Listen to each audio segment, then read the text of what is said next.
Basic life support पर आज की हमारी इस खास चर्चा में आपका स्वागत है। इसे ना एक 10 मिनट की फिल्म की तरह सोचिए। कोई स्क्रिप्ट नहीं, कोई रीटेक नहीं, बस एक सीन है, एक जान दांव पर है और घड़ी बहुत तेजी से चल रही है। और इस फिल्म का जो विलन है वो है कार्डियो रेस्पिरेटरी अरेस्ट। सुनने में थोड़ा भारी शब्द लगता है पर मतलब सीधा है। दिल की धड़कन और सांसें दोनों एक साथ बंद हो गई। वयस्कों में मौत का यह सबसे आम कारण है, लेकिन कहानी में ट्विस्ट यहीं से आता है। जैसे ही धड़कन और सांसें रुकती है ना, एक अदृश्य टाइमर शुरू हो जाता है। बिल्कुल, और यही इस फिल्म का सबसे दिलचस्प हिस्सा है। उस टाइमर के जो पहले 3 मिनट हैं, उन्हें हम गोल्डन मिनट्स कहते हैं। इस दौरान टेक्निकली व्यक्ति को मृत घोषित कर दिया जाता है, पर अगर किसी तरह से सर्कुलेशन और ब्रीदिंग वापस शुरू हो जाए तो वो इंसान लिटरली ऐसे उठकर बैठ सकता है जैसे कुछ हुआ ही नहीं था। अरे वाह! हाँ, ये स्थिति 100% रिवर्सिबल है।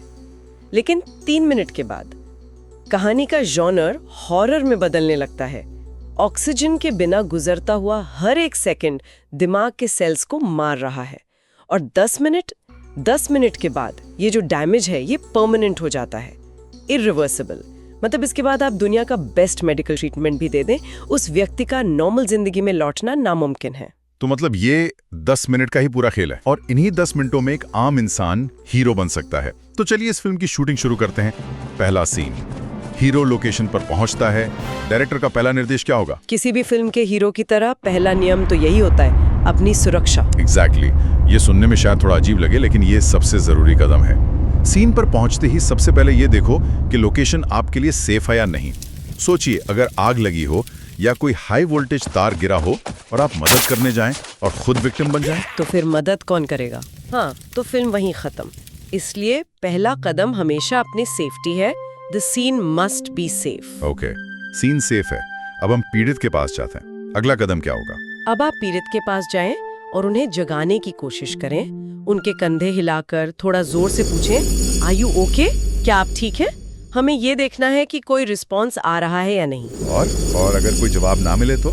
मुझे लगता है ज्यादातर लोग घबराकर सीधे छाती दबाना मतलब सीपीआर शुरू कर देंगे। क्या ये गलत है? ये बहुत ही कॉमन रिएक्शन है और आपका सवाल बिल्कुल सही है, लेकिन नहीं, ये अगला कदम नहीं है। अगर कोई रिस्पॉन्स नहीं मिलता तो सीपीआर शुरू करने से भी पहले सबसे पहला काम है मदद के लिए फोन करना। अच्छा, पहले फोन? हाँ, इमरजेंसी सर्विसेज को कॉल करें। ऐसा इसलिए क्योंकि एक बार जब आप सीपीआर शुरू कर देते हैं तो हम चाहेंगे कि उसमें इंटरप्शन न के बराबर हो। हर रुकावट का मतलब है दिमाग तक खून की सप्लाई का रुकना। इसलिए ट्रेन्ड मेडिकल हेल्प को पहले ही रास्ते पर ले आना क्रिटिकल है। और एक बात, सांस चेक करने में 10 सेकंड से ज़्यादा बर्बाद नहीं करने हैं। अगर व्यक्ति कोई रिएक्शन नहीं दे रहा, सांस नहीं ले रहा, हिलडुल नहीं रहा या उसकी त्वचा नीली पड़ने लगी है, तो ये सब क्लियर साइंस हैं कि उसका ब्लड सर्कुलेशन रुक गया है। तो अब एक्शन का टाइम है। तो हमारी फिल्म का एक्शन सीक्वेंस अब शुरू होता है। हीरो सीन पर है और अब उसे असली काम करना है। आपने बताया CAB। हाँ, CAB, सर्कुलेशन, एयरवे और ब्रीदिंग। और यहाँ एक बहुत बड़ा कह सकते हैं प्लॉट ट्विस्ट है। जिन्होंने पहले कभी CPR सीखा होगा उन्हें शायद ABC का सीक्वेंस सिखाया गया हो। हाँ, पहले एयरवे, फिर ब्रीदिंग और फिर सर्कुलेशन। सही है, लेकिन सालों की रिसर्च ने यह दिखाया है कि सबसे जरूरी है दिमाग तक खून पहुंचाना, वो भी तुरंत। इसलिए अब पूरी गाइडलाइन ही बदल गई है। अच्छा। हाँ, अब क्रम है CAB, सर्कुलेशन फर्स्ट, ऑलवेज। वाह, तो पूरी गाइडलाइन ही ABC से CAB हो गई है। ये तो बहुत बड़ी बात है। तो चलिए इसी से शुरू करते हैं। इस सबसे जरूरी स्टेप C यानी सर्कुलेशन को सही तरीके से कैसे किया जाए? देखिए, इसे करने के लिए सबसे पहले हाथों की सही जगह पता लगाना जरूरी है। आप अपनी उंगलियों को पसलियों के निचले किनारे से फॉलो करते हुए छाती के बीच तक लाएं। वहां जो सबसे निचली हड्डी मतलब स्टर्नम का जो एंड पॉइंट महसूस होता है, उससे 2 उंगली ऊपर अपने एक हाथ की एड़ी रखें। ठीक है। फिर दूसरा हाथ उसके ऊपर रखकर उंगलियों को इंटरलॉक कर लें। आपकी पोजीशन भी उतनी ही इम्पोर्टेंट है। आपकी कलाई छाती के ठीक बीच में 90 डिग्री के एंगल पर होनी चाहिए। ओके। कोहनियां बिल्कुल सीधी लॉक की हुई और आपके कंधे सीधे आपकी कोहनी और कलाई के ऊपर। इससे आप अपने शरीर के वजन का इस्तेमाल करते हैं, सिर्फ हाथों की ताकत का नहीं। और हाँ, पीड़ित को किसी हार्ड सरफेस पर लेटाना होगा, जैसे जमीन। गद्दे पर सीपीआर इफेक्टिव नहीं होता। सही कहा। और छाती को कितनी तेजी से और कितना गहरा दबाना है, ये नंबर्स बहुत जरूरी लगते हैं। ये नंबर्स ही सब कुछ है। रेट होना चाहिए 100 से 120 कंप्रेशन प्रति मिनट। 100 से 120। हाँ, इसका अंदाजा लगाने के लिए आप स्टेइंग अलाइव गाने की बीट सोच सकते हैं। वो लगभग इसी टेम्पो पर है। अच्छा, ये तो बढ़िया तरीका है याद रखने का। और गहराई होनी चाहिए 5 से 6 सेंटीमीटर। 5 से 6 सेंटीमीटर, ये तो काफी गहरा है। हाँ, ये सुनने में ज्यादा लगता है और लोग अक्सर पसलियां टूटने के डर से उतना गहरा नहीं दबाते। लेकिन याद रखिए, टूटी हुई पसली ठीक हो सकती है, ऑक्सीजन के बिना मरा हुआ दिमाग नहीं। बहुत सही बात कही। यहाँ मैं एक और बहुत जरूरी बात पर जोर दूंगी, allowed chest wall recoil. Chest wall recoil, इसका क्या मतलब है? इसे एक स्पंज की तरह सोचिए। अगर आप स्पंज को दबाकर उसे वापस फूलने का मौका ही ना दे, तो वो अगली बार पानी कैसे सूखेगा? नहीं सूख पाएगा। बस वैसे ही हर कंप्रेशन के बाद छाती को पूरी तरह से वापस ऊपर उठने का समय देना क्रिटिकल है। अगर छाती रिकॉइल नहीं होगी तो दिल में खून भरेगा ही नहीं और आपके कंप्रेशंस बेकार हो जाएंगे। ये तो बहुत ही जरूरी पॉइंट है। और ये 30 बार दबाना है ना? हाँ, 30 बार छाती दबाने के बाद आपको 2 सांसें देनी है। ये 32 का जो रेशियो है, इसे बनाए रखना है। 30 कंप्रेशंस, 2 ब्रेथ्स और फिर रिपीट। ठीक है, तो 30 बार छाती दबाने से हम खून को पंप तो कर रहे हैं, पर अगर उस खून में ऑक्सीजन ही ना हो तो? यहीं पर शायद ए और बी का काम आता होगा। एग्जैक्टली, आपने बिल्कुल सही पकड़ा। सी यानी सर्कुलेशन उस खून को घुमा रहा है जो शरीर में पहले से मौजूद है, लेकिन धीरे धीरे उसमें ऑक्सीजन खत्म हो जाएगी। इसीलिए हमें ए यानी एयरवे और बी यानी ब्रीदिंग की जरूरत है। होता क्या है कि बेहोश व्यक्ति में मांसपेशियां ढीली पड़ जाती हैं और जो जीभ है, टंग, वो पीछे गिरकर सांस की नली को ब्लॉक कर देती है। और इस ब्लॉक को हटाना कितना मुश्किल है। सुनने में तो ये बहुत गंभीर लग रहा है। ये सुनने में गंभीर है, पर इसका सोल्यूशन बहुत बहुत आसान है। इसके लिए हेड टिल्ट चिन लिफ्ट टेक्निक का इस्तेमाल होता है। हेड टिल्ट चिन लिफ्ट। हाँ, आपको बस एक हाथ व्यक्ति के माथे पर रखना है और दूसरे हाथ की उंगलियों से ठुड्डी को धीरे से ऊपर उठाना है। इससे जीभ अपने आप रास्ते से हट जाती है और एवे फिर से खुल जाता है।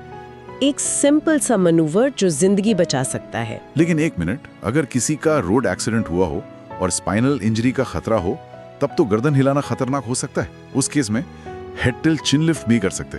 बहुत अच्छा पॉइंट उठाया आपने। अगर स्पाइनल इंजरी का शक हो तो गर्दन और सिर को बिल्कुल नहीं हिलाना है। ऐसी स्थिति के लिए एक खास तकनीक है जिसे जॉ थ्रस्ट मैनूवर कहते हैं। Jaw thrust? हाँ, इसमें गर्दन को हिलाए बिना दोनों हाथों से जबड़े के कोनों को पकड़कर आगे की तरफ धकेला जाता है। ये थोड़ी एडवांस टेक्निक है, लेकिन जानना जरूरी है कि विकल्प मौजूद है। ओके, तो एयरवे खुल गया। अब आते हैं फिल्म के तीसरे एक्ट पर, बी फॉर ब्रीदिंग। अगर एयरवे खुलने के बाद भी व्यक्ति सांस नहीं ले रहा तो क्या करें? अब हमें उसे कृत्रिम सांस देनी होगी। जो हेड टिल्ट चिन लिफ्ट पोजीशन है, उसे बनाए रखें। अपने एक हाथ से पीड़ित की नाक को बंद करें ताकि हवा बाहर न निकले। ठीक है। फिर अपने मुंह से पीड़ित के मुंह पर एक टाइट सील बनाएं और धीरे धीरे 1 सेकंड तक सांस दें। आपको सिर्फ इतना सांस देना है कि आपको उसकी छाती ऊपर उठती हुई दिखे। ज्यादा जोर से या ज्यादा हवा भरने की जरूरत नहीं है। हाँ। फिर अपना मुंह हटाएं और हवा को बाहर निकलने दें। ऐसा आपको 2 बार करना है। 30 कंप्रेशन के बाद 2 सांसें। यहाँ एक सवाल है जो शायद सबके मन में होगा। हमारी छोड़ी हुई सांस में तो ज्यादातर कार्बन डाइऑक्साइड होती है, वो किसी की जान बचाने में कैसे काम करेगी? क्या हम उस व्यक्ति को कम ऑक्सीजन नहीं दे रहे? ये एक बहुत ही वैलिड डाउट है और एक आम मिसकंसेप्शन भी है। हवा में करीब 21% ऑक्सीजन होती है। जब हम सांस छोड़ते हैं तो उस हवा में भी करीब 16% ऑक्सीजन बची रहती है। अच्छा, 16%? हाँ, और उस आपात स्थिति में ये 16% ऑक्सीजन उस व्यक्ति के दिमाग को जिंदा रखने के लिए काफी है। और रही बात संक्रमण की, तो आप अपने और पीड़ित के मुंह के बीच एक रुमाल या कोई ब्रीदिंग बैरियर इस्तेमाल कर सकते हैं। बल्कि मैं तो ये कहूंगी, अगर कोई मुंह से सांस देने में कंफर्टेबल नहीं है तो सिर्फ चेस्ट कंप्रेशंस, मतलब हैंड्स ओनली सीपीआर करना भी कुछ ना करने से 1000 गुना बेहतर है। सिर्फ कंप्रेशंस? हाँ, कंटिन्यूअस कंप्रेशंस करते रहना सबसे जरूरी है, वो भी जान बचा सकता है। ठीक है, तो हमने 30 कंप्रेशन और 2 सांसें दी, एक साइकिल पूरा हो गया। हाँ। इसके बाद फिल्म का क्लाइमैक्स क्या है? को 5 बार दोहराना है, जिसमें करीब 2 मिनट लगते हैं।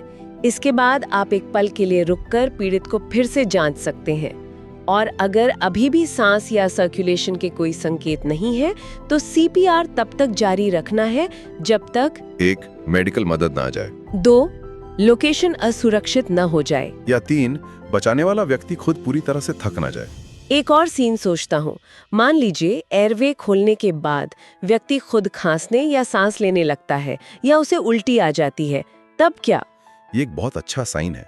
इसका मतलब है कि सर्कुलेशन शायद वापस आ रहा है। अगर ऐसा होता है तो उसे तुरंत रिकवरी पोजीशन में लिटा देना चाहिए। रिकवरी पोजीशन वो कैसे करते हैं? इससे ये पक्का हो जाता है कि अगर मुंह में कोई थूक या उल्टी जमा है तो वो बाहर निकल जाएगी और दोबारा एयरवे को ब्लॉक नहीं करेगी। समझ गया। फिर आप उसके साथ रहें और उसकी सांस पर नजर रखें जब तक मदद ना आ जाए। क्या ये पूरी CAB तकनीक सिर्फ कार्डियक अरेस्ट में ही काम आती है, या डूबने, जहर खाने या एक्सीडेंट जैसी दूसरी स्थितियों में भी इसका इस्तेमाल कर सकते हैं? ये किसी भी मेडिकल इमरजेंसी की नींव है, फाउंडेशन है। वजह चाहे कुछ भी हो, डूबना हो, इलेक्ट्रिक शॉक हो या कोई और हादसा, अंत में जाकर समस्या इन्हीं 3 चीजों पर आती है: सर्कुलेशन, एयरवे और ब्रीदिंग। अगर ये 3 चीजें काम नहीं कर रही तो कोई भी दूसरा इलाज काम नहीं करेगा। तो मतलब कोई भी मेडिकल इमरजेंसी हो, CAB ही सबसे पहला और सबसे जरूरी कदम है। बिल्कुल, ये उस फिल्म का फाउंडेशन है जिसके ऊपर बाकी की कहानी बनती है। तो आज की इस चर्चा का सार ये है कि एक आपात स्थिति में वो 10 मिनट की फिल्म का हीरो कोई भी बन सकता है। बस स्क्रिप्ट याद रखनी है: CAB, सर्कुलेशन, एयरवे और ब्रीदिंग। बिल्कुल, 30 कंप्रेशन और 2 सांसों का चक्र। और ये याद रखना कि हम दिल को रीस्टार्ट करने की कोशिश नहीं कर रहे हैं, हम बस एक मैनुअल पंप की तरह काम कर रहे हैं ताकि दिमाग तक ऑक्सीजन वाला खून पहुंचता रहे। असली रीस्टार्ट का काम तो अक्सर डिफिब्रिलेटर यानी AED ही करता है, जिसके पहुंचने तक हमें ये पंप चालू रखना होता है। अंत में हमारे श्रोताओं के लिए एक विचार छोड़ना चाहूंगा। ये ज्ञान अब आपके पास है, ये स्क्रिप्ट आपको मिल गई है, लेकिन जानकारी और एक्शन के बीच एक छोटा सा फासला होता है। वो है पहला कदम उठाने का फैसला। अगली बार जब कोई ऐसी स्थिति में देखें तो सोचिएगा कि एक दर्शक और फिल्म के हीरो में क्या अंतर होता है। शायद सिर्फ एक्शन बोलने का साहस।